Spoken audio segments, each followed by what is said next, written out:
World. Oh my goodness. Welcome, everybody. We are hanging out. We are live. Your pal Hal with you. That's me. Your pal Hal hanging out with you on the back channel. You call me a back channel boy. You've heard of Backstreet Boys? I'm a back channel boy. And you're my back channel peeps. Thank you for hanging out with your pal Hal. I am Hal Rudnick, and you are on the back channel. We are here every day. I am here every day with you from 11 a.m. to 1 p.m. Pacific time. And if you're in the Eastern time zone here in the United States, it is 2 p.m. to 4 p.m. And if you're in another time zone, you do the math. Listen, no one said there'd be a lot of math on this thing. And I'm so excited, and I really appreciate everyone being here. We're going to have fun. We're going to do some stupid stuff. You know what? Hopefully we have a couple of laughs. And maybe at the end, we'll say, oh, we learned something along the way. Or not. Listen, I don't have any demands from you. I'm not going to make you learn. I can't force people to learn. Me personally, I'm a lifelong learner. And if you want to talk to me while we're hanging out here on the back channel, please just go ahead and address your device and use the word say. Say is the magic word. And then you drop in whatever it is that you want to talk to me about. If you want to say device, whatever your device is, we're not supposed to say device because it'll summon a demon or something like that. Set device, say, how you really need a shave today. And I will see that comment and I will heartily agree with you. Or, Hal, you know what? I like that stubbly, unshaven look. And I will thank you and appreciate you for not criticizing me. Or, Hal, have you ever been to Peru? Or, Hal, what is your pick? What are your picks for the Super Bowl this year? And I will fill you in. I will answer your questions. This is a dialogue. I love the peeps hanging out, and I want to talk to you. I really do. And then if you say something and it's like, oh no, I regret that, Hal, I don't. Gian, what is up? Thank you for joining the stream, by the way. And you're going to get shout outs. I will give you shout outs. I will give you high fives. Like I will put my hand towards the webcam. If you want to withdraw a comment because you're like, oh no, I've said, just tell your device, cancel. Okay, cancel. So just like Harvey Weinstein and many people who have done crappy things, your comment will be canceled. Cancel culture is accepted here on the back channel. And hanging out with me as well, helping facilitate this three-ring circus, keeping all our juggling balls in the air, is producer Travis. Travis, you want to make a little face reveal? You want to pop in for a sec? Yeah, Travis. Hi, everybody. What is up? Not much. Another beautiful day by the Okay. Oh, airport. I feel like is it me? I'm I sorry? feel like there's a little delay. Is that me or is that you? I don't know. I feel like there was a little delay right there. Oh, now it's synced. Sometimes there's satellites. It gets up, it goes down. Who knows what's happening? You know what? I don't understand satellites. I know it pings off something. I like how much that sounded like a legitimate admission. Like, you know what? I gotta come clean. I don't understand satellites. Here's the thing. I don't understand satellites. I'm not going to pretend to. Mhm. This is a no BS zone. I'm going to be very upfront and clear about my lack of understanding about things. That's what You know, that's what the people are here for. Truth. yes. If you're here in the back channel right now, get ready for some truth bombs. You're in the truth zone. What's up, Patriots? You're in the truth zone. Sorry. That didn't take long. Yeah, this is not that kind of show. I mean, who knows? Maybe we'll venture into some political waters, but let's try to keep it some friendly discourse for the most part. Travis, anything exciting to report? I got a bamboo plant from a friend. This is my version of exciting. I got a bamboo plant from a friend as payment for filling in on bass for her band. and it's been about a week and a half. I think it's not. It's still standing, and that's what's most important. It's browning on some edges, and Mm-hmm. that's got Hey, me so am I. concerned. So am I. It happens when you get older. All right, well, if it works for you, it might work for the bamboo. But this is the main. This is the big news is that I'm a mother. Very cool. You're a plant mother, Yeah. Travis. Congratulations. I'm Thank very you very much. excited that you've got a little green friend in your life. Also, you're a man of many talents. I didn't realize that you were a musician, that you played the bass. Anyone else in our audience have any hidden talents? Like I am just I am pretty much I guess I can flap my gums for 2 hours, but that's it. Travis, you are you have a strong skill set. Thank you very much. It all kind of flows downward through music. I got into audio, and then from audio, I got into this. So it all, Nicely yeah. nicely And done. So you play the bass.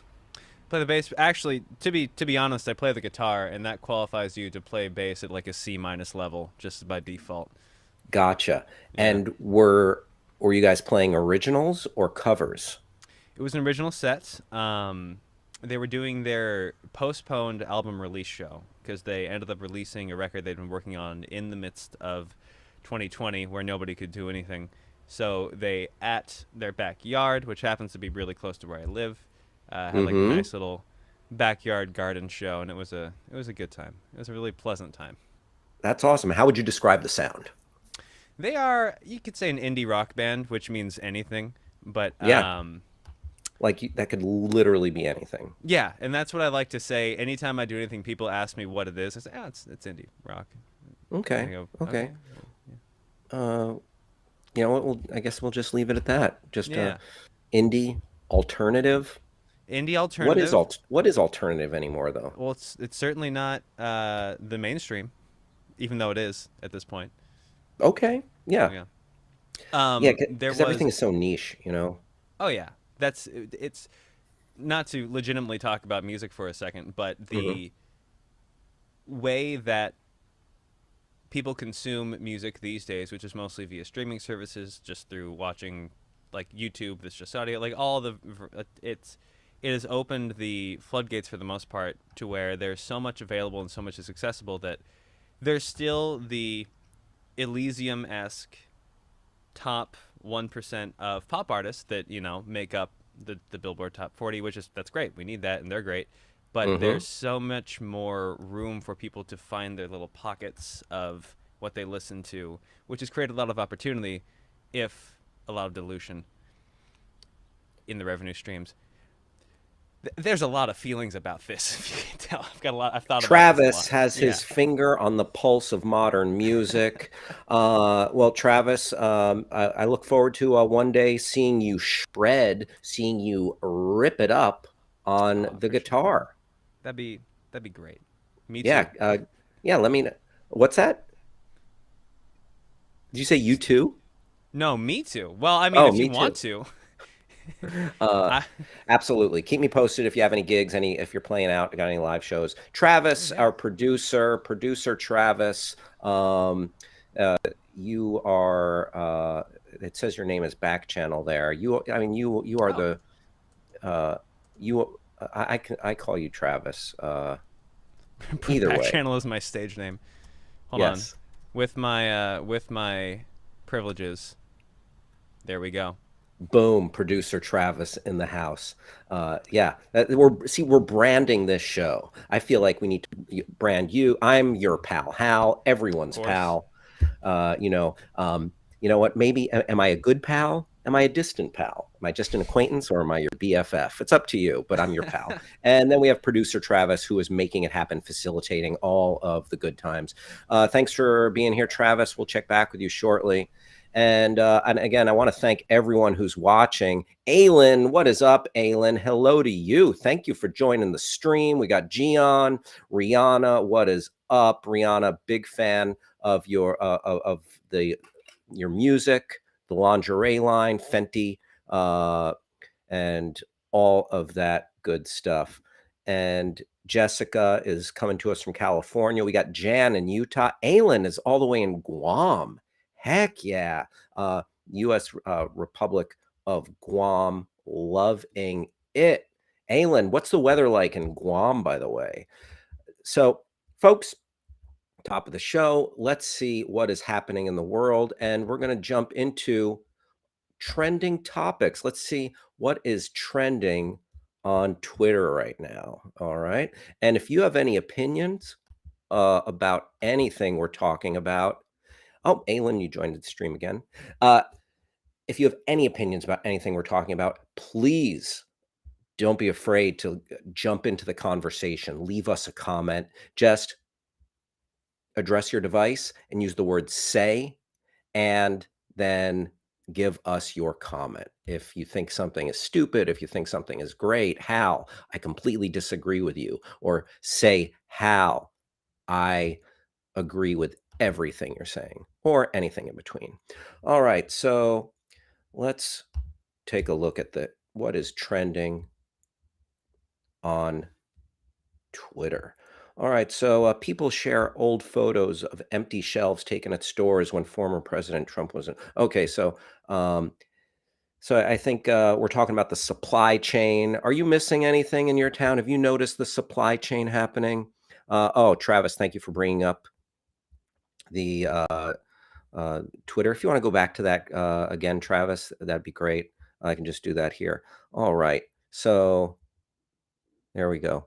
Twitter Blue. So, what does Twitter Blue mean? Are they talking about blue check marks? Are they like the verified people on Twitter? I'm verified on Twitter. Humble brag, or just straight up brag. Yeah, I'm verified. I got that blue check mark, son. Please feel free to follow me at Hal Rudnick on Twitter. At Hal Rudnick on Twitter. Twitter Blue. Let's see what that is. So Twitter Blue. Okay, The Verge. Twitter will now let you pay to undo tweets and read free news. Oh, okay. So you can. This is interesting. Did, pay to undo tweets. So how is that different from deleting a tweet? That does not seem like that is what I need to know here. How does that differ from deleting a tweet if you pay to undo tweets? And then ad free. A lot of promoted stuff. True.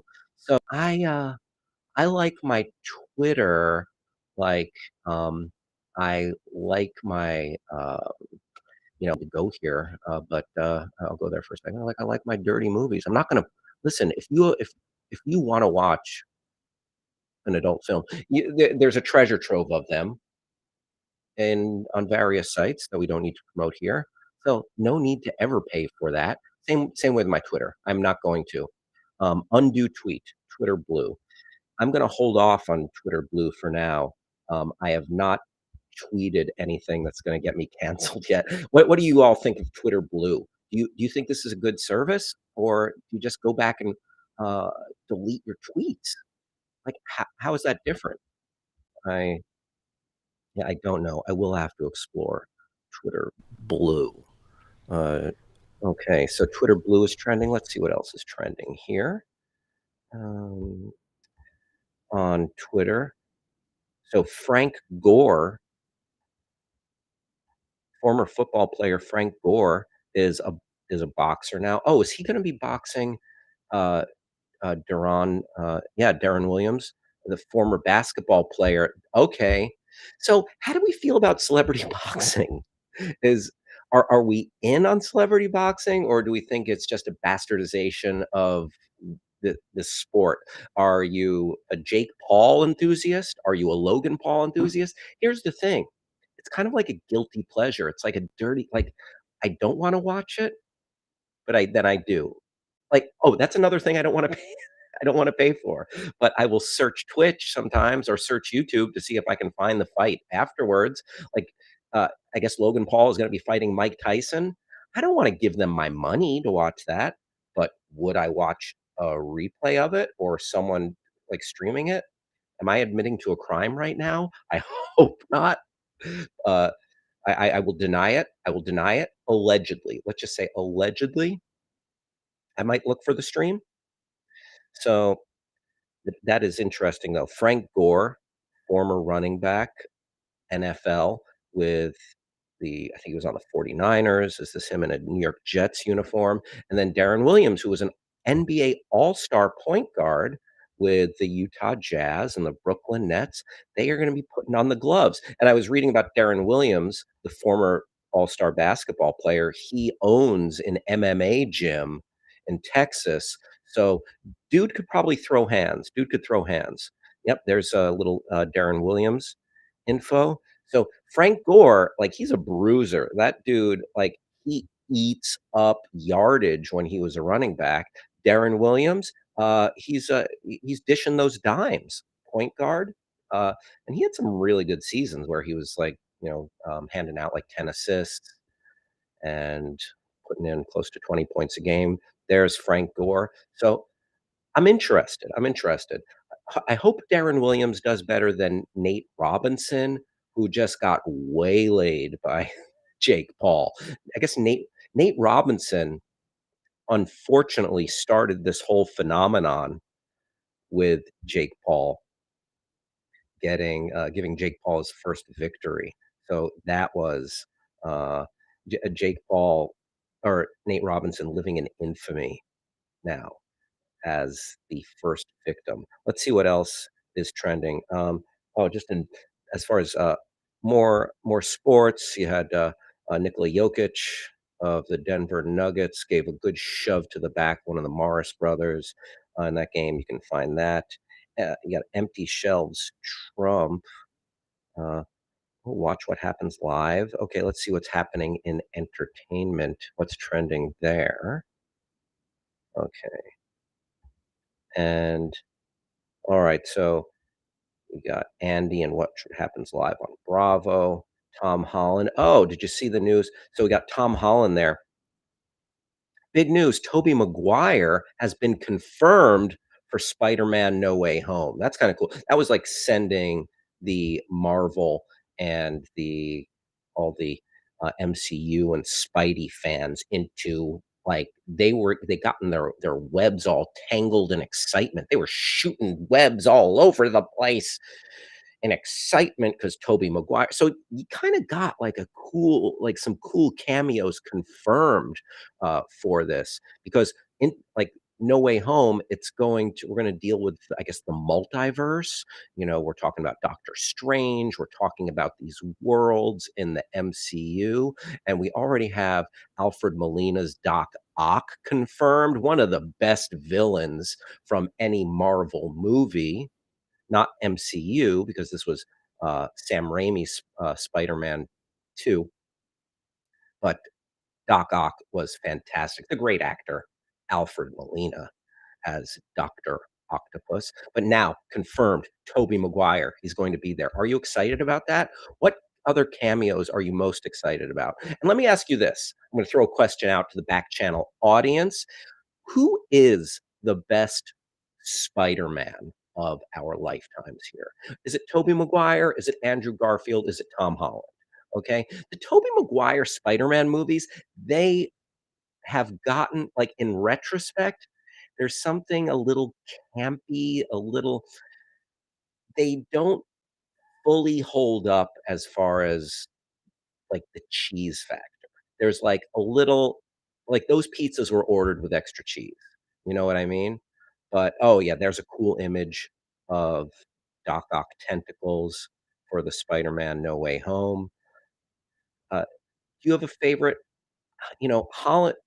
But I will say this: even though the Tobey Maguire films don't like completely hold up, and I know people like really hate on the third Spider-Man, the third Sam Raimi Spider-Man, because it's got emo, the emo scene where Spider-Man dances in the club. Tobey Maguire, kind of infamous scene now in comic book movies, but I really liked Tobey Maguire's Spider-Man. Like I connected with him. Tom Holland's great. Tom Holland feels like the high school kid. Andrew Garfield, I was never really quite in on him. for Spider-Man. I thought he was a little too handsome and a little too popular, and Peter Park no, not popular, but Peter Parker was an outsider who got bitten by this thing, and then he got all these powers, and with great power comes great responsibility. Andrew Garfield, he was just a little too cool. He was handsome, and the dude was like a sick skateboarder, and he's the kinda guy that, like, if I went to high school with this guy, like, I'd be totes jelly because this dude would pull chicks. This like, that Andrew Garfield Spider-Man, like, he was a cool dude, um, and he was, like, good at skateboarding and stuff. Like, that was you know, I that's not Peter Parker. Peter Parker, way more awkward until he got those powers, until he got bitten by that radioactive spider, you know what I'm saying? So, I like Andrew Garfield well enough as an actor, but his Spider-Man, he's gonna be my 3rd fave out of those 3. I'll probably go Toby Mcguire, Tom Holland, Andrew Garfield, that's it. Anything else? Let's see what else is trending, other trending topics on entertainment here. And Tiana Taylor is, trending, the lovely Tiana Taylor, married to basketball player Iman Shumpert, who is currently on Dancing with the Stars. Tiana Taylor, music performer, and she was also amazing and just an amazing dancer. And she is just like, hashtag like washboard ab goals. I don't know if you remember her in that Kanye West video, but yeah, Tiana Taylor is, oh, there she is. So let's see, what's the news here about Tiana Taylor. She halted her performance on Monday to check on a person in the crowd who potentially needed assistance. Good for her. Like, especially after, like, you probably know about that tragedy over the weekend at the Astro World show. Travis Scott. I love Travis Scott. I mean, great sneakers and some really good McDonald's branding with the Travis Scott meal. But yeah, this is just a horrific story, and that happened in Houston, and um, terrible stuff. So the fact that other artists are taking that much more care with their crowds, with the audience, that is good stuff. That is nice to hear. And what else? House of Gucci is trending. Yeah, like this looks. I'm definitely here for House of Gucci. Lady Gaga, Jared Leto, directed by Ridley Scott. That guy's got a long track record of quality movies. Thelma and Louise, Alien, Gladiator, so many great films. Ridley Scott, not a young man, but still cranking out the hits. Also, he directed and produced House of Gucci and the other movie, a second movie this year, The Last Duel, with Matt Damon, Ben Affleck. I did not see The Last Duel. I heard The Last Duel did not do as well as they would have hoped in the box office. But, yeah, Ridley Scott cranking it out, still making it happen. Uh, Another shout out for our viewers. Do you have a favorite Ridley Scott film? I mean, the man directed Alien, the man directed Gladiator, so many great films under Ridley Scott's belt. Are you a Ridley Scott enthusiast? Do you have a favorite Ridley Scott film? One of our great directors, absolutely. And also trending here. Uh, so Leonardo DiCaprio has been confirmed to play 1970s cult leader Jim Jones. Jim Jones, I guess, was on an island, and yeah, the Jonestown suicide that took over 900 lives. I guess that's where the phrase "Don't drink the Kool-Aid" comes from. Leo is going to be playing Jim Jones, but less that's cool, and I love Leonardo DiCaprio. He finally got his Oscar for The Revenant, overdue. I thought Wolf of Wall Street, he could have gotten an Oscar as well, and, also I loved Once Upon a Time in Hollywood. That was after The Revenant, obviously. But did you see the other piece of news about Leonardo DiCaprio the other day.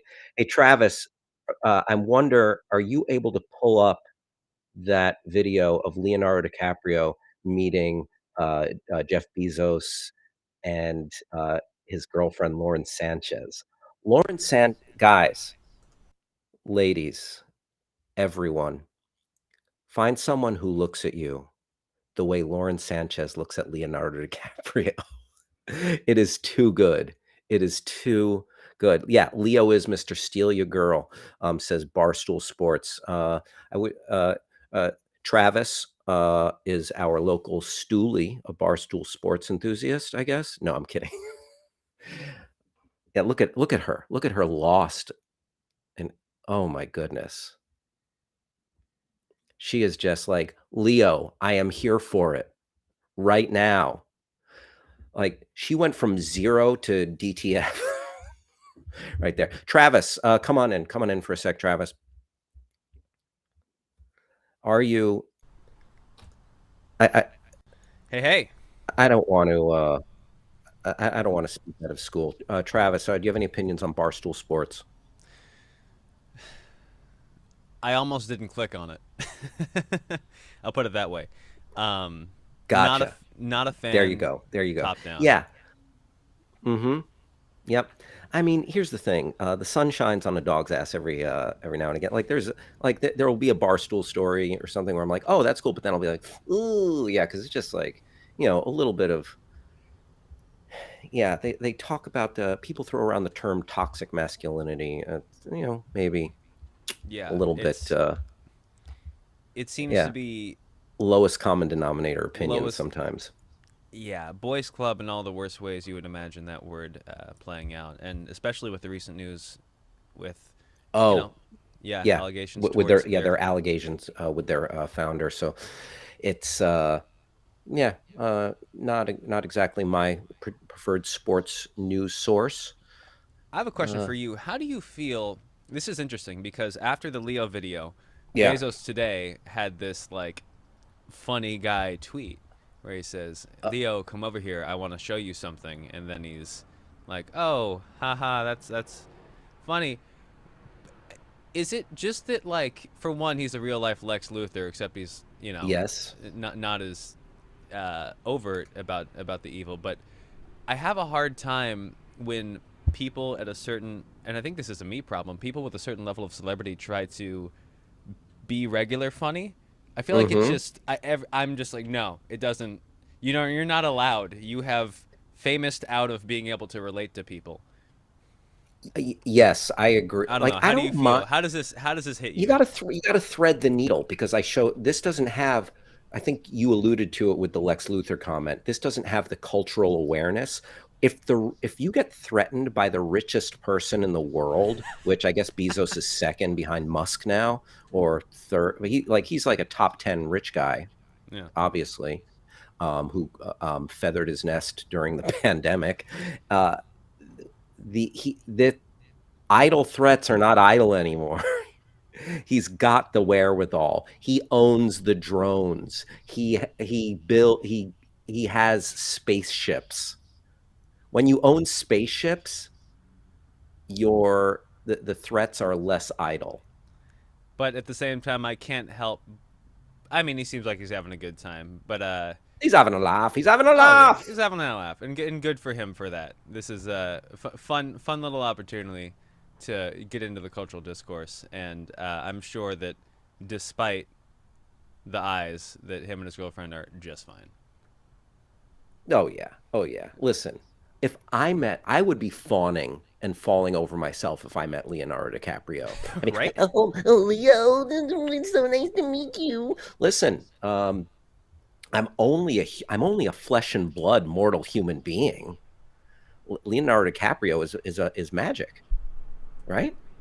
I think so. Uh, I feel like I'm getting a little slight. I'm hearing an echo of myself ever so slightly. Uh, Oh, you know what? Sometimes. I think I can fix that. Thank you, That's on me. Travis. I'm gonna I hop can't off tell you how stream and much I figure that appreciate out. you. Thank you very Thank much. you. All right. Uh, let's see if there's anything else trending that we want to hit. By the way, I'll throw out another question for you. What would you do if your partner fawned, just lost it, like went the huge googly eyes over a celebrity? Would you be like, "Hey, what was up with you and Leo back there?" Or would you be like, "Sweetheart, no big deal. It's Leo. I get it." Like, I think Bezos knows that, like, yeah, uh, I could buy and sell him, but he's Leo. So it's yeah, that's a tough one. How would you feel if your partner like went googly eyes? Would you forgive it immediately and it's like, yeah, or it's like, yeah, I don't care if it's Leo, you're with me. Never fawn. Never make those eyes. Um, let's see. Any other trending topics we want to hit real quick here? Uh, oh, this one just popped up. Audiences gave The Eternals the worst reviews of any Marvel movie, according to CinemaScore. Wow. So here's the thing with audience reviews. Sometimes those get loaded in one direction. Like, I don't know if y'all remember the Last Jedi Rotten Tomatoes kerfuffle. I love the word kerfuffle, by the way. It just, I just find it seeping into my vocabulary more and more. So, but it seems like a lot of haters came out in force to pad the bad reviews on Rotten Tomatoes, and Rotten Tomatoes had to like shut down the some of the audience scores and that aspect for the Last Jedi on their site. I'm wondering if it goes a little bit that way for the Eternals, because the Eternals does have that much more of a woke ethic to it. It's some there's some great representation in this movie of different races, sexualities, etc. So yeah, I wonder if that's part of it. But also, I haven't seen Eternals yet, but word on the street is it's a little bit of a snooze. Is it just because it's a snooze? Like, like whether it's got some progressive politics in it or not. Like, I think that's a good thing. I don't mind that at all. But is the movie good? Is it entertaining? Or is it like, oh my goodness, we're trying to introduce too many characters, too much world building. Let's get to the action. You know what? I may just have to judge for myself. I'm going to have to watch it, but I may wait till it's on Disney Plus. I may wait till it's on Disney Plus. And sorry, not sorry. Some movies I'm going to rush out to the theater for. Some movies I'll wait. Especially we live in a golden age where this if you subscribe to these streaming services, the stuff's going to be there. That's it. The stuff is going to be there, and you can wait. And I'm in. Here's the thing: not in a rush. Am I a slave to the reviews? Am I just maybe? Maybe I'm just simping on reviews. Like I'm a simp for reviews. Speaking of which, we're going to transition right now, and we're going to talk about some reviews, some recommendations. We're going to give you some stuff to watch and maybe to avoid when it comes to streaming. Let's talk streaming. We're going to talk about some shows. We're going to talk about some programs, streaming recs, and reviews. And let's start off with something I would recommend. Let's see what's on my list here. Okay, so we talked about this yesterday, but I'm going to hit it hard because I think this this is an achievement, a cultural touchstone, something that everyone should put into their eyeballs and brains and ears and your entire body. Let the experience of Dune wash over you. Denis Villeneuve, chef's kiss. I think Dune was a beautiful piece of just world building, of creating this immersive experience of sound, of visuals. I mean, I can't imagine how much green screen and CGI went into this movie because there are massive vistas with buildings that are just immense and the spaceships and the characters and creatures they create in this world, and but the it yeah, I'm too old to say this, but I'm gonna say it anyway. Dune is a whole mood. Okay. Uh, I really I really just love Dune, from the soundtrack to the visuals to the story. I thought the story, and here's one thing, from what I had heard about Dune previously, because I had never, okay, dirty little secret. I had never seen the original Dune, the David Lynch film from the early 80s. Never seen it. I want to see it now after seeing this one. I never read the books. Hashtag not well read. But this movie, it was so much easier and linear, so to follow along. I thought it was going to be, oh, just a confusing mishmash. No, Dune was, the story was streamlined, well told, exciting, and the visuals were gorgeous, and the music and the feel, the gravitas, immersive. Seek out Dune. It is in theaters, and you can watch it right now if you got HBO Max. Just put it on repeat and just lose yourself in Dune. Just fall in love with Dune. All right? If you haven't already, get yourself get yourself into the world of Dune. Here's another recommendation for you. I watched this movie over the weekend, and I liked it. I didn't love it. I liked it though. The Harder They Fall on Netflix. This is a cowboy movie produced by Sean Carter, aka Jay-Z. It's the cast. It's an mostly people of color, all black cast with some of, I don't care who you are, that this is like a who's who of great actors. Um, so many, so many of my favorite actors in this movie. Idris Elba. I'm a huge Wire fan, and anything Idris Elba's in, yes, I will watch. You know him as Luther, and Idris Elba is fantastic. He is in The Harder They Fall. Lakeith Stanfield. Lakeith Stanfield is one of my favorite actors working today. Period. End of story. Sorry to Bother You. Um, Atlanta. He's great in Atlanta, and Judas and the Black Messiah.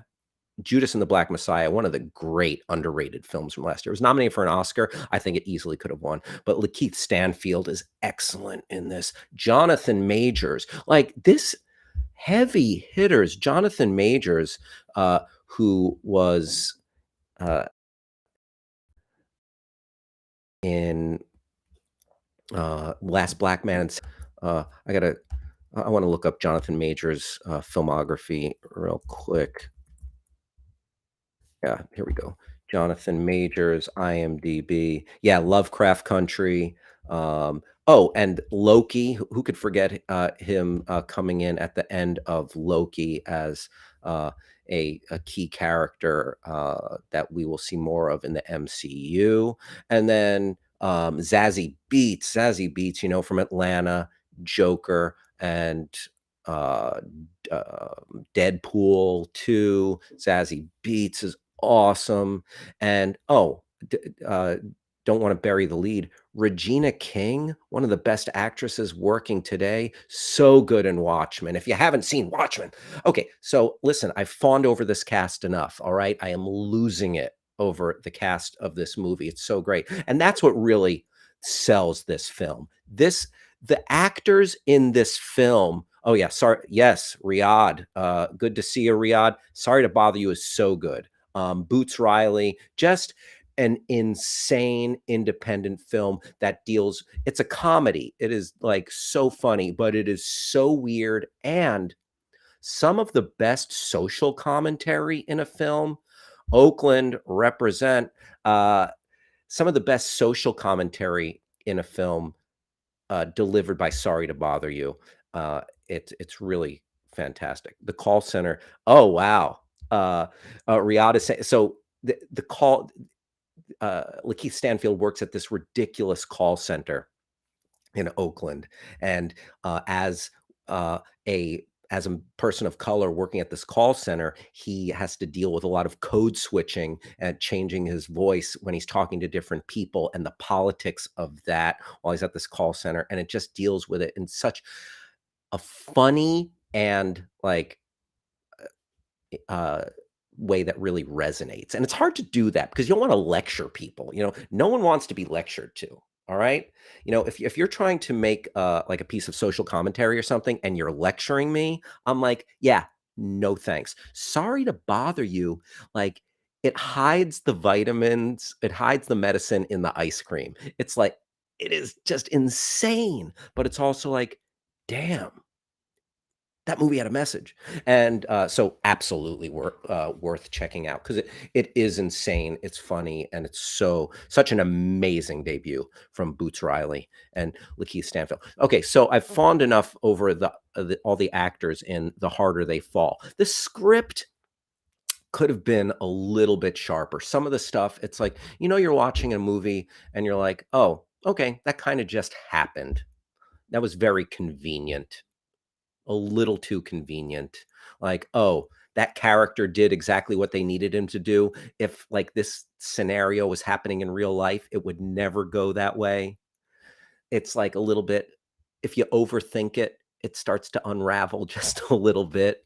But here's the thing, it is saved by those performances. It's a really well done Western. It looks beautiful, really well made, well shot, well acted. The script is just a little bit convenient, but you could do a lot worse than checking out The Harder They Fall on Netflix. Let's get another. Oh, you know what? Here's one. I gave you a couple things that I liked. Dune, The Harder They Fall. Here's something that I just didn't dig. Okay, sticking with Netflix, I watched the vampire movie Night Teeth recently, and there was this movie was very slow. This movie underwhelmed. It felt like, you know how when a movie's low budget and you can feel it? Some movies just exceed their budgetary restraints by giving you that much more oomph, like the actors are killing it, or like they make a lot out of a little. Not this movie. Night Teeth just felt, it was like we were waiting for things to happen. And the setup was dope. The setup was, you have these vampires and they're fighting with these protectors of the human race who are in East LA. And you have all these warring factions within the world of vampires. That's cool. Like a vampire battle, I'm in. And like, it's not, not that I'm tuning in for this, but like half the vampires are just like super beautiful and like hot people and like beautiful women vampires and just like awesome, like handsome dudes. And you got what's the guy's name from Game of Thrones who played Theon Greyjoy, Alfie what the heck's his name? Alfie Allen. Alfie Allen, and brother of Lily Allen, I believe. And yeah, so it had a lot of stuff going for it, but just did not pay off. It was a snooze. And as a matter of fact, I was talking yesterday. I was back in New Jersey, hanging out with my mom, and my mom and I were watching this together.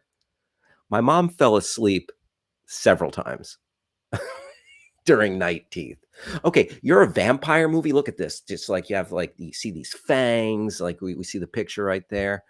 Um yeah, underwhelmed big time. Just a real snooze. You can skip it. You can so skip it. Also, in the trailer for Night Teeth, they made a big deal out of showing Megan Fox and Sydney Sweeney. Sydney Sweeney, you've probably seen her recently in Euphoria. She's great in that. She's awesome in White Lotus. If you haven't seen White Lotus on HBO, what are you waiting for?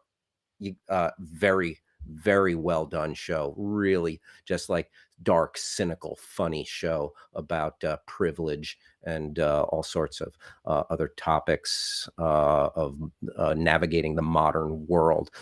White Lotus is really great. Sydney Sweeney's she's great. Megan Fox, Megan Fox is Megan Fox. She's just a cultural touchstone at this, from Transformers to dating Machine Gun Kelly. But they were literally in this movie for 2 minutes.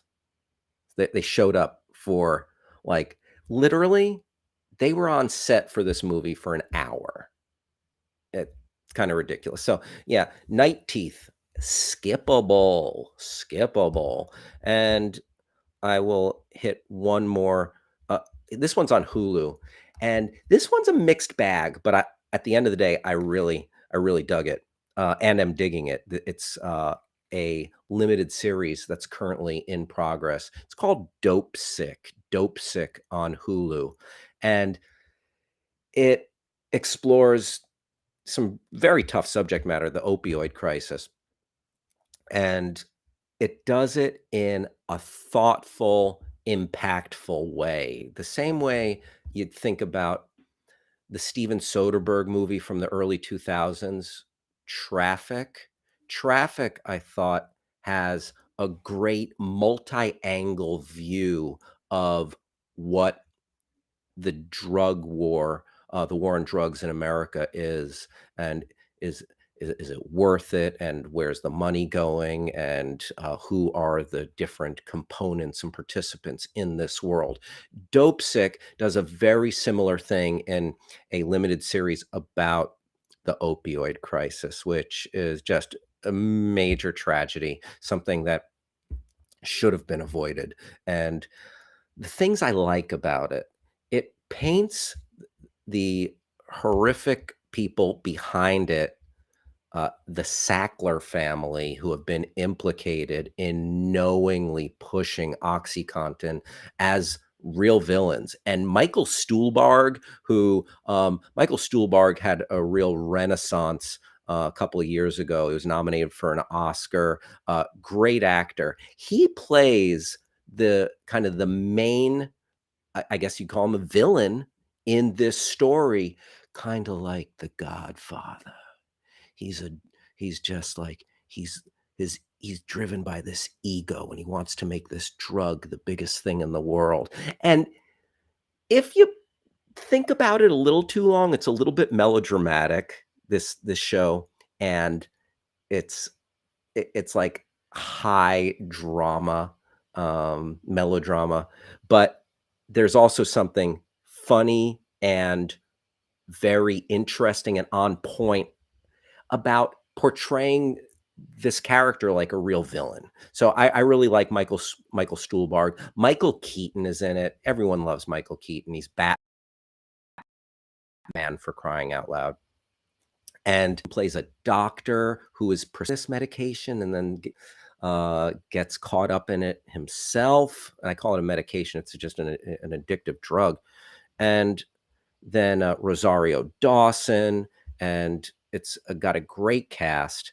And Dope Sick on Hulu just really breaks down this story. And again, it's very melodramatic, but it gives you kind of the step by step of how the opioid crisis really got supercharged by OxyContin, Purdue Pharma, the Sackler family.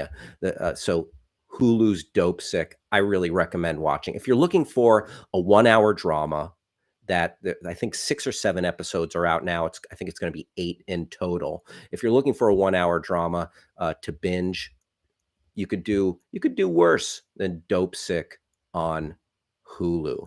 And I mentioned Michael Keaton earlier. I asked, how would you rank the Spider-Men? Toby Mcguire, Tom Holland, Andrew Garfield. Who's your fave there? Who's your favorite Batman? Who's the best Batman? Any thoughts on that? And again, when you're hanging out with us here, just address your device, use the word say, and then let us know your comment. You can do as follows. Say, Michael Keaton is the best Batman. Say Christian Bale is the best Batman. Say George Clooney is the best Batman. I don't know if would anyone say George Clooney is the best Batman? Listen, George Clooney is just a very handsome older gentleman. But oh, there are the Batmen. Here come the Batmen. And I'm really looking forward to Robert Pattinson. Robert Pattinson, like the guy's making moves. I really like Robert Pattinson in The Lighthouse. I like Robert Pattinson in this movie from the Safdie brothers, Good Time. Pattinson is fantastic, so I look forward to his turn as Batman. If you had to ask me my favorite Batman, I'm going Bale. So I'm Toby Mcguire for Spider-Man. I'm Bale for Batman. That's it. Okay. Do you agree? Do you disagree? Let us know. You're hanging out with your pal Hal. I am going to be with you here on Backchannel for 2 hours every weekday from 11 a.m. to 1 p.m. on the West Coast. If you're on the East Coast, 2 p.m. to 4 p.m. And please, if you have anything you want to talk to us about, if you want to jump into the conversations we're having, use the word say, address your device, and give us your comments. We want to talk to you. We want to hear from you. All right. Travis, do you have a favorite Batman? Let's see here from producer Travis. When it comes to the Batmen, who's your favorite Batman? That's tough. I I know, think right? I am of the age where Bale hit at the right time. I was 2000 whenever that came out. Oh my god. When The Dark Mm-hmm. Knight came out, was that 2008? uh, the Dark Knight. First, you had Batman Begins, and you had Batman Dark Knight Begins. and Dark Knight Rises. I think that But was you're in 08. the you're right in the zone. You're right in that. Yeah, I was like 16, Mm-hmm. prime age in that generation for that movie to be like, "Oh, this is the best thing I've ever seen in my life." Hell yeah. And with that, though, when I was really little, that was the Clooney Batman, which as a kid, that seemed like a lot of fun. I think it's Mm-hmm. gonna be a hard sell to choose between Christian Bale or the gentleman whose name I forget, who did the voice on the animated series, Paul Conroy. Oh yeah. Mm-hmm. Yeah, just it's such an iconic voice, and it's been in my life more than any actor has been in the suit, if that makes sense. Yeah, for sure. From Batman Beyond. Batman Beyond, Batman the Animated Series, and Justice video games. Just every time I think of Batman, I think of that voice. Right on. Yeah. I hear you. Alex has joined the stream. What up, Alex? Good to see you.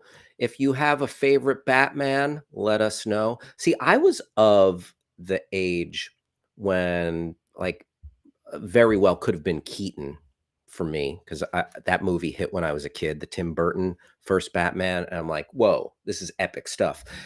But I just love those Bale Batman movies. Tonally, and I'm a huge I love me some Christopher. I don't think he's perfect. Listen, don't get me started on Interstellar. Okay, sorry, I'm a little bit of an Interstellar hater, but I am a big fan of all those Batman movies, even Dark Knight Rises, which gets a lot of hate from people. I don't know what their problem is. I think it's a little long, a little aimless. You know what? I am in. I am in. Just I am like I was along for the ride. That's it. Punch my ticket for Dark Knight Rises. Count me in. So yeah, Bale's my favorite. I would go Keaton second, but it's close because Keaton's great. Keaton's great. Uh, hey Alex, good to see you. Thanks for being here. Appreciate you. Appreciate you joining the fun. And coming up, oh, you know what? What do you say? Do you folks like fun and games? Do you like do you ever go do a little bar trivia? Well, crack open a beer in your living room or wherever you are because we're going to do a little trivia. It is trivia time. Travis, am I right here? Is this is it time for trivia? It's 100% time for trivia, and Oh, that you would have gotten that faster if I could find the button to make this happen. But yes. Hell yeah. Trivia Sorry, I time. will sneak up on you. I will sneak up on you every All now and good. again. Thank you, Travis. All right, folks. So I'm just going to throw out some trivia questions here. One, I'm going to be asking, giving you hints. And here's the challenge for the trivia coming up. Don't Google the answer. Okay. Oh, yeah. Is that hard? Because we live in a day and age where all the answers are right here. They're on your device. Okay. But I want to know if the answers live inside you. That is the challenge. And I'm going to ask these trivia questions. I know Alex Googles everything for work, but you're not out. But this isn't work. This is play. We're going to play a little trivia game. All right. Thank you, Alex. Alex says, LOL, fine. Oh, I'm just putting this on you, Alex, because it's like you resigned yourself. LOL, fine. I won't Google it. But if let me know if you want any hints. Let me know if you want any hints. All right, I'm gonna bring up. I got a few trivia questions for y'all, and this is for bragging rights. This is for the championship belt of your pal Hal trivia. It is on, and if you want to make it bar trivia, then crack open a drink and day drink, or you can just drink your coffee right along with me, or whatever it is you're drinking. I know Alex. I learned yesterday. Alex, big water drinker, staying hydrated. Nicely done. Okay, let's start our trivia game. All right, here we go. First question. So, this first question is guess the actor. Guess the actor. All right, so I'm going to give you hints being films this actor was in. And then I want you to guess the actor. Okay. First film. First film hint. Goodfellas. Goodfellas. This actor was in Goodfellas. Travis doesn't even know the actor I'm talking about yet. Travis, if you want to, if you want to guess, you can come in and say, I don't tell the answer, but you can say, oh, I think I know. So does anyone want to throw some guess? Oh, Gene joined the stream. What is up, Gene?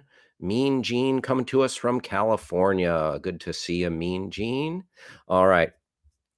So first hint is Goodfellas. Anyone want to throw a guess up in that stream? Anyone want to throw a guess? Again, if you want to play trivia along with us, just give us the word say and then say, oh, Goodfellas, say, okay, Lorraine Bracco. Well, I let the cat out of the bag there. So it's obviously not Lorraine Bracco, who was in Goodfellas. Okay, we haven't gotten any guesses yet. I'm going to give you another hint. Here's another hint. This is Guess the Actor, and I'm listing films in this actor's IMDb. First one was Goodfellas. Second one is Coming to America. Coming to America. So this actor, can you guess this actor who was in both Goodfellas and Coming to America? Travis, do you know it yet?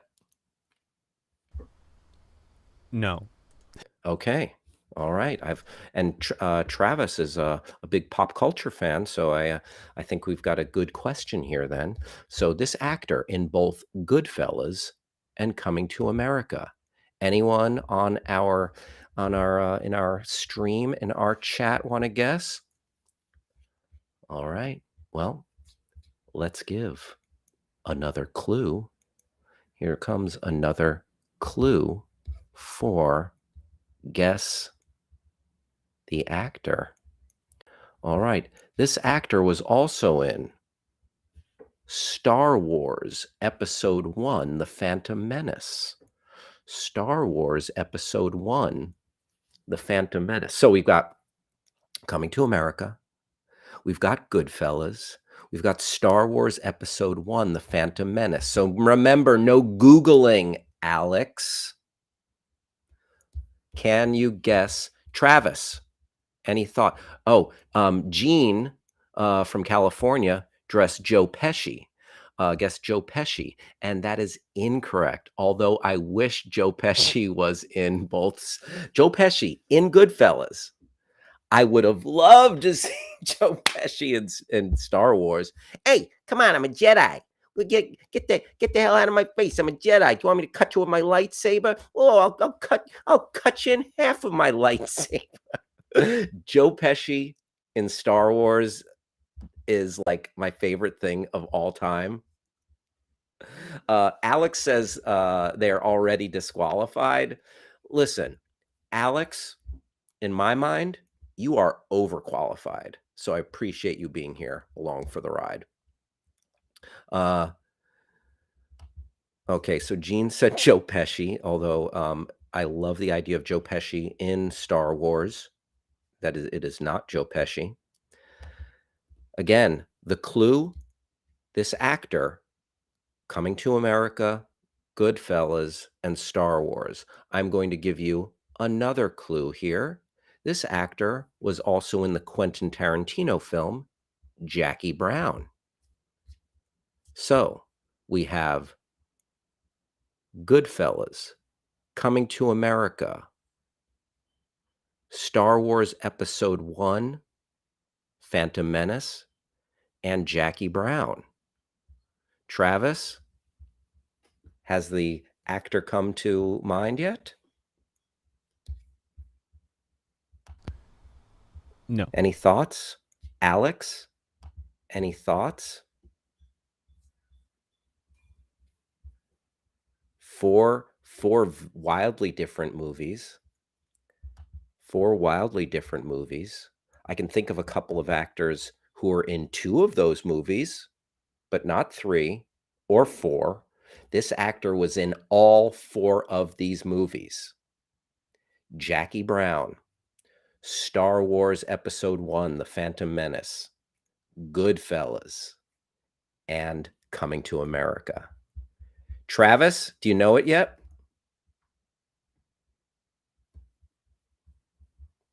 Travis, have you figured out who it is? I gotta be honest. I am. In high school, we played the movie game a lot, where we'd have to name a movie and then an actor that movie was in, and then another, so on and so forth.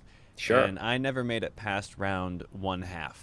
Gotcha. Yeah. I asked you because I know you're friends with a lot of Schmodown competitors, right? Ah, yes, yes. That is that is something that pervades my house. I'll do this with music day in, day out, but when it comes to film and television, boy, am I a dummy. Oh And no. Well, um, no worries, no worries. It's a tough one. Listen. I don't want to give layups, but oh, Alex says they lost. No, Alex, you're a winner in my book. Listen, you're staying hydrated. You're doing your thing. Okay, I'm going to give one more clue. Let's see if Gene, who's coming to us from California, Alex, or anybody will get this actor after this clue. So, Coming to America, Goodfellas, Star Wars Episode 1, The Phantom Menace, Jackie Brown, Quentin Tarantino classic. And your final clue, Snakes on a Plane. Snakes on a Plane. so it okay. Okay, so Travis, hold your answer. I'll come back to you in a moment. So Alex, who starred in Snakes on a Plane and also appeared in all of these other movies? Jean Marie Black, who starred in Snakes on a Plane and all of these other movies? Anyone care to share the answer with us?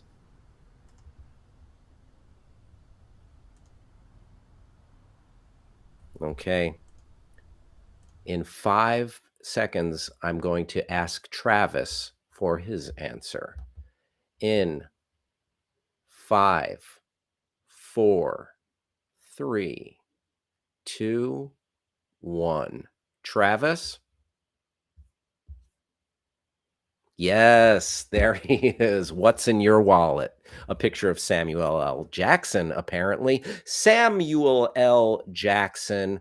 He is just a Sam Jackson. Yes, Gene Black got it. There we go. Alex. Uh, well, Alex, the answer is out there for us all. Samuel L. Jackson. Samuel L. Jackson played Stax Edwards in Goodfellas. In Coming to America, he robbed McDowell's. He was the guy who robbed McDowell's, and Eddie Murphy subdued him with his mop. Eddie Murphy did a Eddie Murphy classic, Coming to America, one of the great comedies of all time. And then in the Phantom Menace, he was Mace Windu, great Jedi warrior, Mace Windu in The Phantom Menace. And then he was also in Jackie Brown, frequent collaborator with Quentin Tarantino, is Samuel L. Jackson, great in Pulp Fiction, great in Django Unchained. And then finally, Samuel Jackson delivered the epic, one of the great lines in movie history. I'm tired of these MFing snakes on this MFing plane, or something to that effect. That is Samuel L. Jackson. That guy's IMDb. Like that his IMDb is longer than Santa's list. It is wow, 100, is that 190, 199 films or just appearances? Crazy. Samuel L. Jackson, he is the answer to that question. Here comes another trivia question for y'all. Here is another piece of trivia. This is food related. This dish, this food dish, featured on an episode of Seinfeld, is the national dish of Spain. What is it? This dish, prominently featured on an episode of Seinfeld, is the national dish of Spain. Anybody anybody know what dish this is? I'm not sure if I've ever actually eaten this dish. Travis, any clue? Any clue? Whoa, why am I here? One sec here. Let me just. That's a great question. The national dish of Spain. The Also it, featured prominently on an episode of Seinfeld. I'm just shy of both familiarity with Spain and Seinfeld to that level of detail to feel confident in this guess. Because when it's another place and you do something that feels top of mind, you don't want to be really wrong, like obviously wrong, and you feel bad. Here's a hint. The L's are silent. The L's are silent. Are you taking an L on this question? Alex, coming through. Alex in the chat says, I think it might be paella. Alex, I think you might be correct. Boom! Alex is on the board. Oh, and Jean Marie Black got it as well. Point for Jean, point for Alex. We are cooking with gas. If you remember, George's mother, uh, uh, who's the actress that played George's mother on Seinfeld? I think it's uh, George.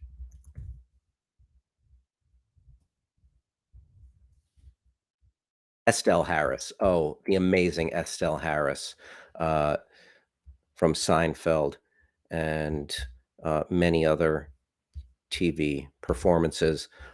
She made paella, and It is the national dish of Spain. Yeah, it's got, as we can see, it's got seafood, it's got mussels, it's like pasta and mussels.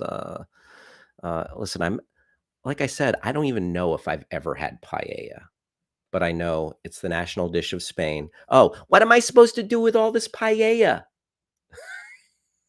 That's great. We got Estelle Harris on a meme right there. Georgie, George, what's your mother gonna do with all this paella? What, George? What is your mother gonna do with all this paella? That is my Jerry Stiller that I'm going to keep workshopping. Uh, oh, Alex says paella is bomb AF. All right, all right.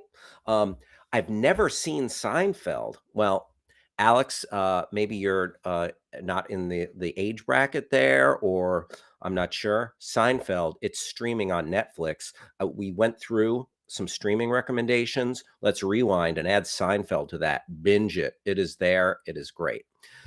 But Alex, you are a very worldly person. You know Seinfeld. You know paella, the national dish of Spain. Jean Marie Black, she is a great culinarian and quite a foodie and a paella enthusiast. Here is another. So we got Jean on the board with one correct answer. Alex on the board with one correct answer. Here comes another trivia question. Your question is: what singer's real name is Stephanie Joanne Angelina Germanotta? What singer's real name is Stephanie Joanne Angelina Germanotta? Okay. Any thoughts on that? A singer whose real name is Stephanie Alex. An immediate guess. Guessing Lady Gaga. Alex, yeah, I'm going to have to say that you are far from the shallows now because you are correct. Call the paparazzi. And I am losing my poker face because I'm so excited. Alex nailed it. Lady Gaga, whose real name is Stephanie Joanna Angelina Germanotta. Lady Gaga. Alex, you are straight crushing this. 2 points. Gene, you have 1 point. But Gene, you can come back. We've got another question about to be dropped. Alex, nicely done. Here we go with our next question. And Alex, if you get this, you are the winner. Gene, you need this to tie. Who was the first American to go into space? Who was the first American to go into space? And no, it's not Jeff Bezos. Not Jeff Bezos. Any guesses on the first American in space? Gene or Alex? Care to venture a guess? I'll give you a hint. Alex thought it was Elon Musk. That's going to be a no, but funny guess. Funny guess, Alex. Gene, any guess on the first American to go into space? Travis, any thoughts? Any thoughts? Travis, are you a NASA guy? Are you a NASA enthusiast, Travis? Do you like to play with rocket ships? No. I don't know how else to say that. Yeah, that was never my bag growing up. I was more of a dinosaur kid, if anything, and then Sure, became... sure. Anthony joined the stream. Thank you for joining, Anthony. Great to see you here. Gene coming in with a guess. John Glenn, former U.S. Senator John Glenn. Gene, you are incorrect. Incorrect. All right. I'll give you one more guess on who is the first American to go into space. Here's a little clue, okay? I don't know if this guy brought his this guy didn't bring his flock with him. It was just him. This guy didn't bring his flock. It was just him in space. Maybe he had a partner, I don't know. But this guy didn't have his flock. It was just him as the first American in space. A very dumb clue. So who would have a flock? Who would have a flock? He told his flock to flock off, and he just went into space. And we'll give you a few more seconds. If you know the answer, if you want to join in to Your Pal Hal's trivia, Bart Simpson says Alex. That might be your best guess so far. I really love that guess, Alex. But sadly, Bart Simpson was not the first American to go into space. But Bart Simpson set a lot of firsts in Springfield. That is for sure. A lot of firsts in Springfield. All right. I am going to give you the answer. The answer to who is the first American to go into space is Alan Shepard. Alan Shepard. There he is. Boom. Oh, Gene. I think Gene got it. But I saw it after I'd already said it. But I think Gene got it. So I think we're tied up. Because I don't know what we're using the honor system here. I don't know why Gene would have said it if I had already said it. So we're very close there. Gene, did you say it before the answer was revealed?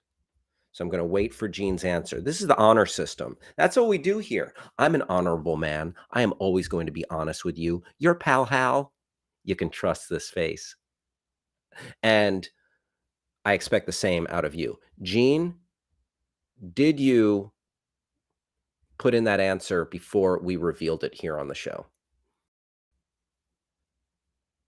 I'm going to take this as a yes. I'm going to ask one more trivia question because we are tied at 2-2. Alex with 2 answers, Gene with 2 answers. And let me get you one more trivia question. Okay. Here we go. Ooh, this is going to be a good one because we have to settle the Your Pal Hal trivia challenge. The Your Pal Hal trivia challenge. And okay, I am going to find, I'm just picking out a trivia.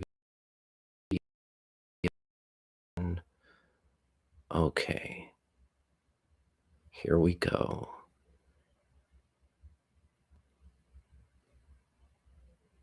Okay, a trivia question. A little bit of trivia music.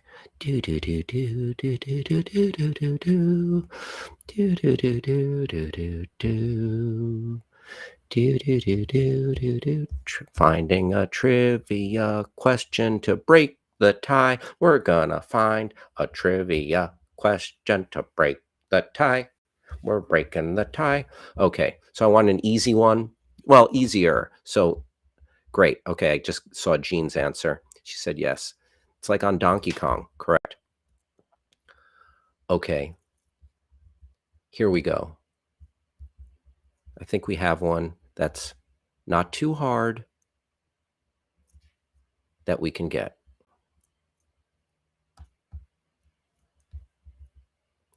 What boxer is known as the greatest and or the people's champion? What boxer was nicknamed the greatest and or the people's champion?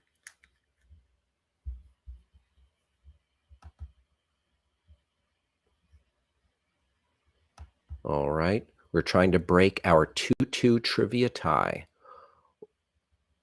And the question is, what boxer is known as the greatest and or the people's champion? I saw Alex first with Muhammad Ali. Alex, you are our trivia champion today. Although Jean is on a delay because, as she said, she's watching from YouTube. So, Jean, uh, I'll wait and see if your answer comes in. And then maybe you and Alex can share the belt. But Alex, there's no way you lose. Alex, I salute you. You are a trivia genius. You are a maven. Alex, very nicely done. And Alex, yep, Gene said Ali as well. Okay, so coming in from YouTube. So there we go. We have a tie.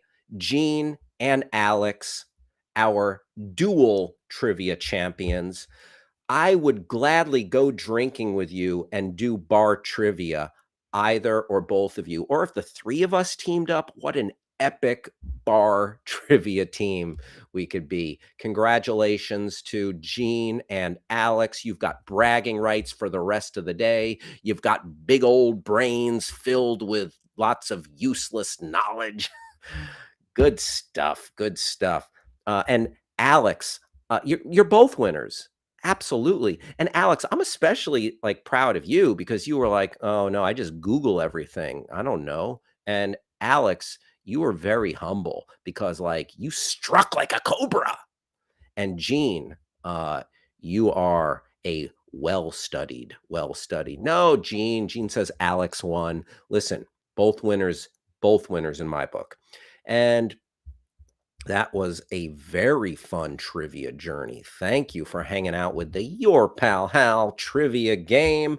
You know what? Maybe one day we'll have some theme music besides my own Donkey Kong music that I'm making with my mouth. Do do do do do do do do do do do do do do do. Oh yeah, it's Super Mario Brothers music. Yeah. Hey Travis, would you mind coming in for a moment? What do I'd you love to. think? Should we? What do you think? Yeah, what do you think some good trivia music would be? Should we like co-opt the Jeopardy theme or I think the Super Mario Brothers theme. Maybe for like if we do more trivia games, can we play the Super Mario Brothers theme? Like for Could we? thinking music to Could give we? people some thinking music? Yes. Would Nintendo send us a cease and desist? Also, yes. Oh, gotcha. That's a yeah. All right, so we are going to effort some royalty-free thinking music. And we'll drop that on you in the not too distant future. Very excited about that. Thank you everybody for playing along with Your Pal Hal's trivia challenge, and congrats again to Alex and Jean, and congrats again to everybody who has joined our stream right here. We got Rihanna, Anthony, Gene, Riyadh, Alex, and then we got some more folks, I think, over on YouTube. Great stuff. Really enjoy having everyone here. And if you want to talk to us as we're hanging out, please go ahead and talk to your device. And the key word is say, and then deliver your comment. Say, Hal, that was a fun trivia game. Say, Hal, I I want to play more trivia.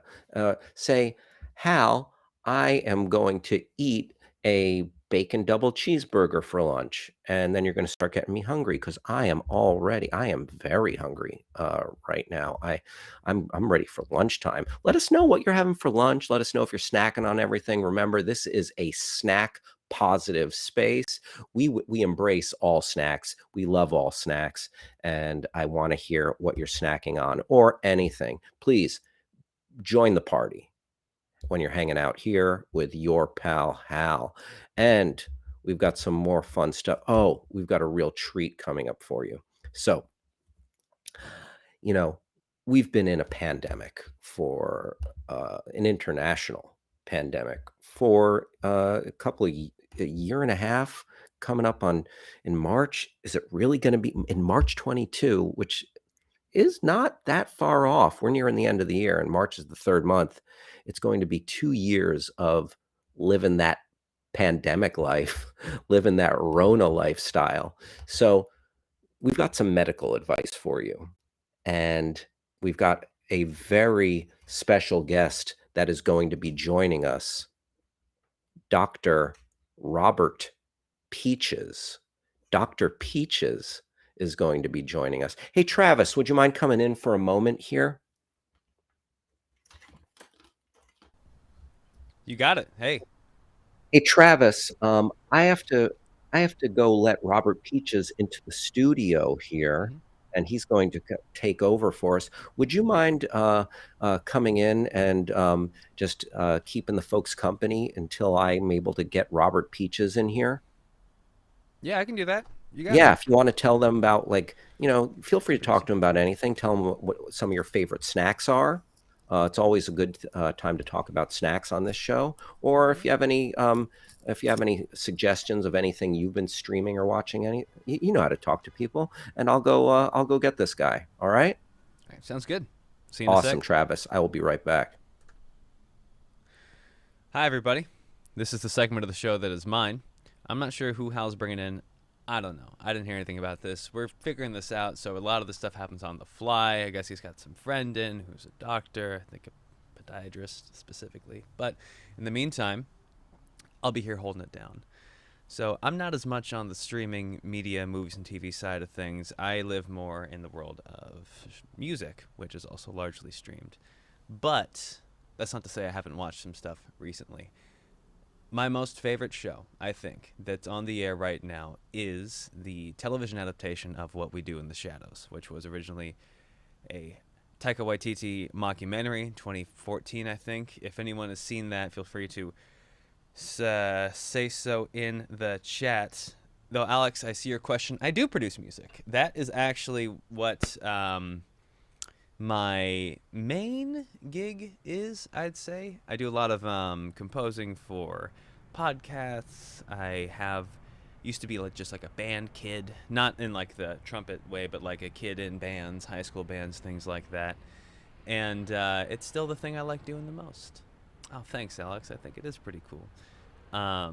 Yeah, there's nothing quite like it. Does anybody here have like a creative hobby that they do either on the side or they do on the side and want to do full time? Anybody have any? Like, I have a friend who told me that they needlepoint, and they were like, "I wish there was a way to make this my job because I like needlepoint." I don't know if there is. But yeah, what's some hobbies that you guys have? For me, it's music, which is luckily also my job. Also, buying things on Craigslist. That's my hobby, really. The pandemic was a big Craigslist year.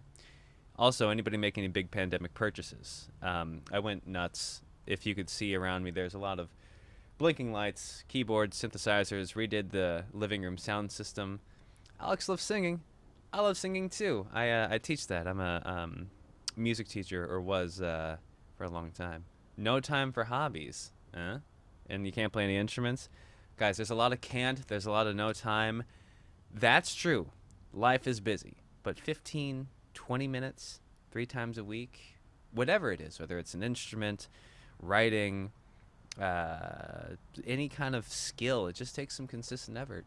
I did that for a long time with basketball. I was really terrible at it, and then I did a bunch of work in just my driveway, and now I'm still really bad, but I can free throw.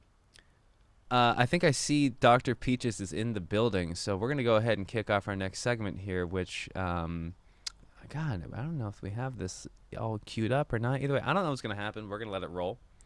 Um, super busy all the time. Alex, you gotta take care of yourself. You gotta take a breath. Get in touch with, what did my PT call it? Parasympathetic nervous system. Anyways, I'm gonna let Dr. Peaches in the room. Thanks. I've been producer Travis, and here comes Dr. Peaches. Hello, I'm Dr. Robert Peaches, and I'm very excited to be with you today to talk about medicine, the pandemic, your feet, because I am a licensed podiatrist. But over the course of the pandemic, I have become an expert on all things coronavirus. And I'm here to answer your questions. So let me know if you have any questions about the coronavirus. And also, I'm going to walk you through a few questions that I've gotten from my blog, which is Dr. Peaches Knows All. And I've had a lot of people ask me questions, and I'm glad to be here to talk to you about anything and everything. Nick from Michigan is in the house. Anthony, Rihanna, Riyadh, Alex, thank you all for being here. Feel free to ask me any of your questions. Just use, I guess the magic word is say, and then let us know your question. And I am here to give you some strong medical advice. All right. Our first, I have a question that came from my blog. This comes from Delancey. Sorry, Delaney in Norwalk, Connecticut asks, what can I add to my diet to boost my immunity? That's a great question, Delaney. Rainwater. It's literally all I drink. Why? Because it comes from heaven. Okay, so what I do is I put a big drum in my front yard and I'll let it fill up with rain. And then I got buckets and barrels and cups all over my yard. So I am drinking rainwater like nobody's business. Also, aside from rainwater, I'll add my voice to the chorus and say that you need to be eating, if you want to boost your immune system, you need to be eating jelly beans. Okay? They're like vitamins because they're almost the same size, but they're way tastier than vitamins. So I will eat uh a good half pound of jelly beans a day. So between jelly beans and rainwater, let's just say my immune system is pretty strong. Good luck getting past those defenses, okay? Coronavirus. Alex asked, Dr. Peaches, how long did you grow your mustache? I grew it, let's see, how long is this? I grew it about 1 centimeter. That's how long I grew my mustache. But Alex, I will also say, I've I've been growing this mustache since I was a child. Ever since grade school, this mustache manifested on my face, and it's become a little bit of my signature look. Thanks for asking about my mustache. Also, if you want a mustache grooming tip, hi, Melody. Melody is here. Thank you for joining Dr. Peach's Melody. If you have any questions about any medical advice, feel free to ask me, Dr. Robert Peaches. Let's go to another question that I got from my blog. Crag in Newark, New Crag Craig in Newark, New Jersey. Crag sounds like a caveman's name. Craig says, before I get the vaccine, what else should I be be doing to protect myself? Well, Crag, I'm going to recommend that you keep a 3 to 6 foot distance. All right, a little social distancing, wearing a mask, better safe than sorry. And also, Crag, you're going to want to avoid making eye contact with cats. Now, as most of us know, cats are demons that walk among us. When you make eye contact with a cat, you invite them to enter into your soul, and then they carry with them the virus, and the virus will lay eggs in your soul and your brain. So keep a safe distance, wash your hands, wear a mask, and above all, avoid eye contact with cats, whether it's a house cat or a dirty little street cat. Don't lock eyes with that feline. Okay, we're going to go to another question here. Okay, this one, huh, this one comes from my neighbor Eileen. Dr. Peaches, can you please clean up the garbage strewn across your front yard? There's an odor and it's attracting animals. Okay, no, no, Eileen. It's my property, Eileen. You're not going to tell me how to live my life. You're not going to tell me what my front yard needs to look like. Okay? If there's an old television set and giant tankards collecting rainwater and my old oven and car parts, then I'm not going to clean it up. Okay, Riyadh brings up a good point in the chat.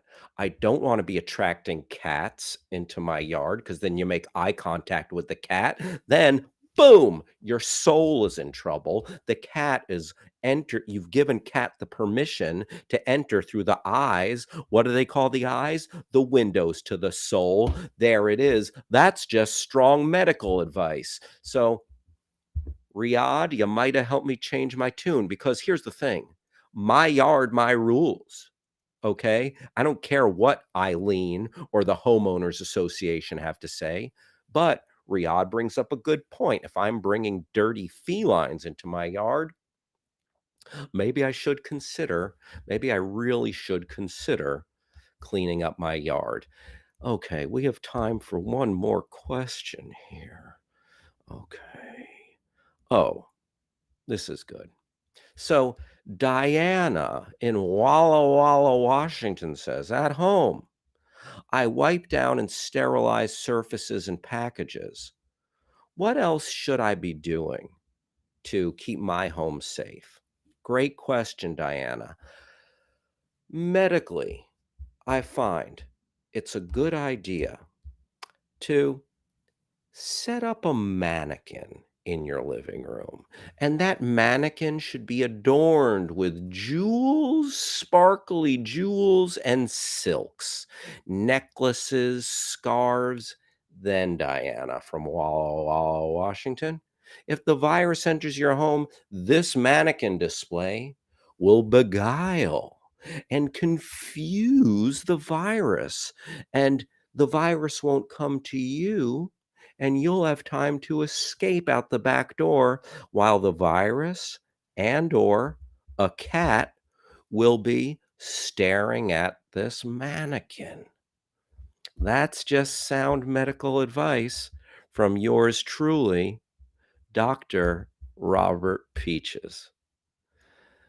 Well, I want to thank you for taking the time to ask the questions and to give me your feedback. I'm going to excuse myself now because I'm looking out on my front lawn and I see a cat out there that I've got to shoo away. Because again, don't forget, cats are demons who walk among us. I'm Dr. Robert Peaches. Stay safe and don't forget to wash your hand. Travis, would you come in for a moment while I step outside here? Yeah, thanks, Dr. Peaches. All If you right, could do us a favor and get Hal back in, that'd be great. Thank you. will do. All right. You have to have a license to be a doctor, right? Like he went to school, right? Oh, weird. I agree about the cat thing, though. We've got two at the house here, and one for sure has no soul. For sure. Anyways, while we wait for Hal to get back in, we talked about recommendations. I've talked about music. Is anyone listening to anything cool recently? A few things I've been hitting there's a record by an Israeli artist named Noga Erez that is wildly, like unabashedly cool. Also, just like this is one of the coolest looking people I've seen. Just someone you ever see those people that you're like, oh, this is the coolest person. They wouldn't hang out with me if we went to school together. Noga Erez, some of your music honestly hits like Kendrick Lamar. That sounds wild, but I promise. And speaking of Kendrick Lamar, his producer Terrace Martin just dropped a record called Drones that has a lot of that crew on it, that Limerick Park, West LA crew. It's a wonderful R&B, like just sleepover record. Sounds like they all got together and just hung out for 6 months and made a record. It's a cool thing. And in the meantime, I think Hal is back in. So if anybody has any music recs, I need it. It's like vitamins to me. Drop it in the chat. I'll steal it. And if Hal's like, what's all this? I'm like, don't worry about it. But he's back. We're going to get the man back in. Looks like Peaches is out of here. Thank God. He was great. It was a good time. Anyways, back to your pal Hal. Travis, thank you, and I appreciate the music recommendations. Oh my goodness, I'm gonna change my name from Dr. Robert Peaches to or Pal Hal. There you go. So yeah, Travis, that's awesome. Thank you for Noga Ellis, Israeli artist, and I want to hear it with that Kendrick Lamar uh, comparison. Very cool. And we're going to move along. I hope everyone enjoyed the medical advice from Dr. Peaches. I feel a lot safer and a lot healthier already, and I'm going to start drinking rainwater and avoid cats. And some people said I bear a slight resemblance to Dr. Peaches. I don't see it. We're going to move on to a new segment in our show that's called This or That. That's right. We are going to throw two things at you, and we're going to ask you, which is it? Which is it? Vote on, tell us in the chat what you prefer. And we're going to have some little battles here and declare champions on this or that. Oh, yeah. Okay. First up. Oh, this is a doozy right out of the gate. The first this or that question is fried chicken or cheeseburgers? Fried chicken or cheeseburgers? Let us know in the chat, okay? So talk to us. Again, this is your show. You're hanging out with your pal Hal. Go ahead and address your device, use the magic word say, and let us know. Fried chicken or cheeseburgers? Fried chicken or cheeseburgers? So here's the thing. I get specific cravings for both. I feel like I have cheeseburgers a little bit more regularly. I feel like fried chicken, the fried is like so bad for me, but I crave it. Look at those delicious. Ooh, man, I just want to jump into those pictures. Although that burger, I don't know if it's a cheeseburger. Do I see any cheese on there? What is that, a Whopper? That looks like a Whopper Junior. But that fried chicken, oh, look at that delicious piece of fried chicken. Melody says fried chicken. Melody, I might be right there with you because I feel like burgers at this point in my life, it's a little basic. But when I'm feeling like when I'm getting my cravings going, I'm like, I get ravenous for my fried chickies. I love fried chicken so much. Burgers, yes, they're a staple. I'm having burgers on the reg, and I'm having, and that includes turkey burgers, that includes Impossible burgers, that includes beef burgers. Like I am burgering it up, but I feel like it's a little bit more common Fried chicken. Oh, Alex. Yes, we know Alex loves the popcorn chicken. So, bam, right out of the gate, fried chicken wins. Fried chicken takes it over cheeseburger. Let's do another this or that. We're going to do another this or that. Let me throw this at you. This one is entertainment wise. We're going to, ooh, you know what? We're just going to go there. This is a tough question. And we're talking about two things that have dominated our lives, and I'm not afraid to ask it. Your pal Hal wants to know Star Wars or the MCU? Star Wars or the Marvel Cinematic Universe? Which is it? If like, and I'm talking about all of the media around these IPs. So Star Wars, you got episodes 1 through 9, you got Rogue One and Solo Story and Mandalorian, and then and all the animated, and then the MCU, okay, you've got how many movies? 20 something movies in the MCU, and then you've got the TV shows, and which is it? Like would we even have the MCU without Star Wars? Because like Star Wars kind of laid out this trajectory of multiple films in this cinematic universe. Like, would we have had the screen interpretation of Chris Pratt's Star-Lord without Han Solo? So I don't know if you want to think about that. Let's see if the chat has anything to say about Star Wars versus the MCU. Alex says it's tough. Star Wars. Alex going Star Wars if they had to choose. Any other thoughts about Star Wars versus the MCU? Star Wars versus the MCU. Right now, Star Wars takes the lead. Yeah, I mean, those original 3 Star Wars movies, I mean, unimpeachable, so good. But since then, it's a little Marvel. I mean, Marvel has been fantastic, and everything leading up in Endgame, just epic. But now we've kind of reached a little bit of superhero fatigue. So it looks like Star Wars maybe by a hair. Alex is saying Star Wars, and yeah, but I could see it. I could see a choice for either. I could see a choice for either. It's tough. That's a tough one. Hey, Travis, I would love your opinion. Any thoughts on this one? Sure.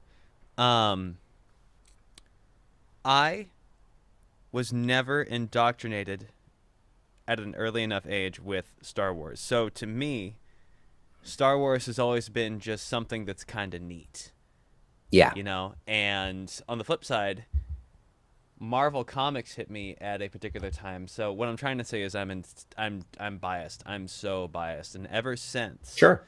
um not just the first Avengers, but particularly the second Captain America movie, which was at the time my favorite comic arc, when they nailed that, in my opinion, really nailed that and did it justice, I'm like, cool, I'm sold. I'm going to follow this to the end of the earth. And that turned out to be until about 2021, because I haven't seen Eternals and might not, because I'm like, it looks like a screensaver. But Yeah. everything up until that point, I've been all in on. Where Star Wars, I have a roommate who is really really into Star Wars, and from my perspective, I just don't. I feel like there's more acclaim than there is substance. Now, granted, I haven't read the books, I haven't watched enough of the animated shows outside of that, Sure. but it seems like people are more excited about Star Wars. Oof, this is a take. It feels to me like people are more excited about Star Wars than Star Wars is good, which you can say the same thing about Marvel. But yeah, But I I call hear them you. space films. Space films, Yeah. yes, lots of space. But I appreciate your opinion there, Travis. And so we're pretty deadlocked there. We're pretty deadlocked on Star Wars versus Marvel there. Okay, here's one more this or that. Here's one more this or that. And Travis, you can. I would love your opinion on this. Um, okay, the question is loose jeans or skinny jeans? Loose jeans or skinny jeans? So here's the thing. Uh, Millennials ushered in just a brand new golden age of skinny jeans. Like people were showing off their legs skin tight. This is like even like we live in a yoga pants world. Let's face it. Okay. We live in a world of athleisure. And especially with the pandemic, people's dressing styles have shifted a little bit. You're going to catch me out there in joggers. You're going to catch me out there in sweats. And yes, my jeans start like in the 90s, you had a certain jean, and then they got like they were a little looser and then a little tighter. And like there's always been tight jeans, but like skinny jeans, and like how skinny is too skinny. So we've got skinny jeans, but now Gen Z coming in hot, a little baggier, a little looser, taking it back to the day. Okay. So Alex chiming in. I used to like skinny jeans, but now I wear cargo pants. Okay, I'm feeling that. Cargo pants. Don't sleep on those shorts. You need pockets for your mustache and fake glasses. So cargo pants, cargo shorts. Also, uh, Alex, orange joggers. All right. I like the funky colored joggers. I'm feeling that, Alex, for sure. So Alex, a little less on the skinny jeans. But again, Gen Z coming in hot with the loose jeans. And let's ask my guy Travis. Travis, any thoughts on the great jean wars of 2021? I feel it's cyclical, like all things. Fashion comes and goes. What was today will be yesterday, and what was yesterday will be tomorrow, so to speak. I'm Mm-hmm. a skinny jeans guy. I'm a Levi's 511 guy. That's not Mm-hmm. necessarily, I was born into a late days of the Vans Warped Tour generation, played in bands like that in high school. So it was just something that was part of my Oh yeah. uniform when I became culturally relevant. And these days, Love a long good Vans past Warp Tour shout out, by the way. RIP.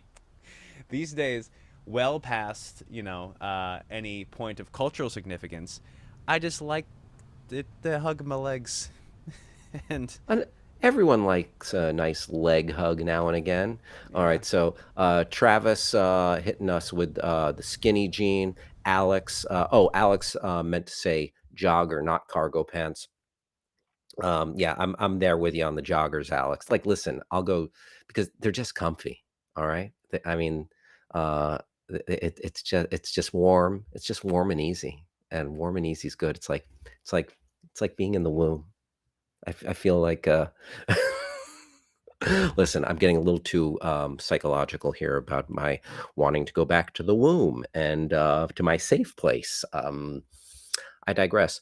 So skinny jeans, loose jeans. So we got Travis on the skinny. We got no jeans for. I mean, Alex was a skinny jean person, so I think skinny is kind of taking it. But the Gen Z, it really is coming in hot with the looser jeans, and I don't mind it. I might go both because I got some jeans that are a little skinny, but I don't think they're too skinny. Like they're not like like it'll like yoga pants to my lower body. So that's a good one. So that is this or that. Thank you for chiming in with all of your answers. Oh, it's hard to eat with skinny jeans. Yes, it is hard to eat. And uh, it's also hard to eat with skinny dreams. uh, but yeah, skinny jeans. Uh, but yeah, skinny jeans, jeans, but show dreams. uh, Alex is lighting up the chat. I'm loving it. Skinny jeans.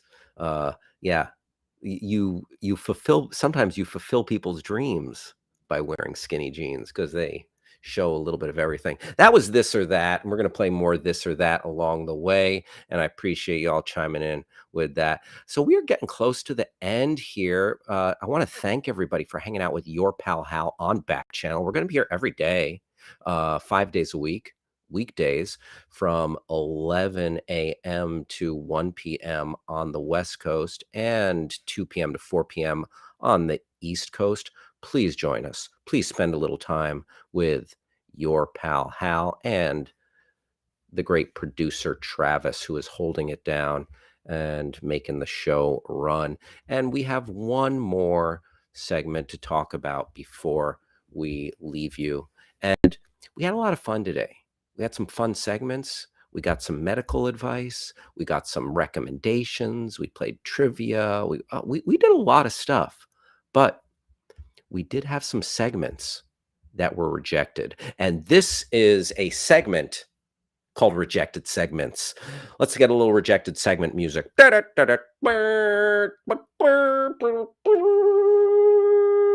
Rejected segments. These are bad, officially. I like that. I like that tag on the bottom there. Thank you, Travis. Okay, let's bring up some of these rejected segments. Okay, right off the bat, we were thinking of doing this and then we nixed it. I think I was really for this. Travis was like, no, dude, we're not going to do it because like it would be our last show. This segment was called 10 Minutes of Horrible Noises. 10 minutes of horrible noises. And the noises would include screaming, farts, breaking glass, puking noises like retching and sirens. So yeah, 10 minutes of horrible noises was and is a rejected segment. Another rejected segment. It was called this also could have fallen into 10 minutes of horrible noises, but it would have been also 10 minutes of this segment was called whistling. Just whistling. Yeah, you got the whole segment right there. It would have been 10 minutes of this.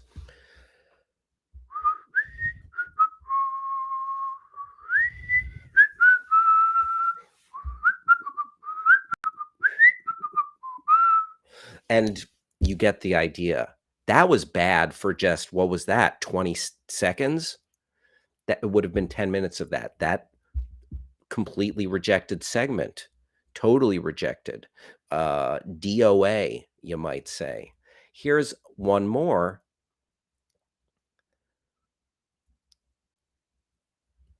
Live plastic surgery. Now, for several reasons, this was rejected, this segment, live plastic surgery. We have a deal with a plastic surgeon, but we don't have the patient signing off, so we might have opened ourselves up to legal troubles.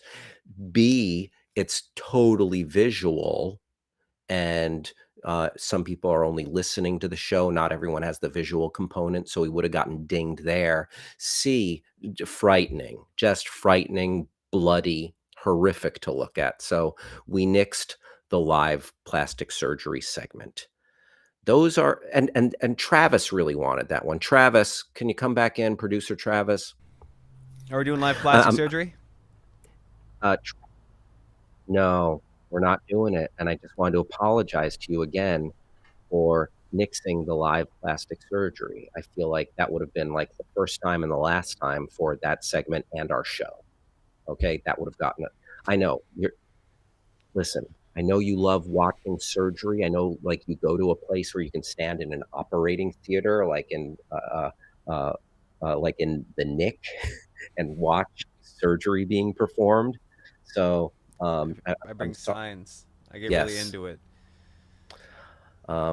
Travis, by the way, and that was rejected segments. We'll share those with you. We'll show you the show behind the show, pull back the curtain a little bit. Travis, I want to thank you for just being Johnny on the spot, being on top of everything today and holding it down. Producer Travis, you're a good man. Thank you for guiding us through. I am your pal, Hal. I want to thank you for hanging out with me. This has been a blast. I've enjoyed the heck out of talking to y'all. I'm going to be here on the Back Channel. Like I said at the top of the show, there are Backstreet Boys and there are Backchannel Boys. I'm a Backchannel boy. And I'm going to be here with you every weekday from 11 a.m. to 2 p.m. on the West Coast, 2 p.m. to 4 p.m. on the East Coast. And I'll also be in the corresponding times in the other time zones. Thank you for taking the time, hanging out. Your pal, Hal. It's been a great time hanging with you on the Back Channel. So long, everybody. Talk to you next time. Bye-bye.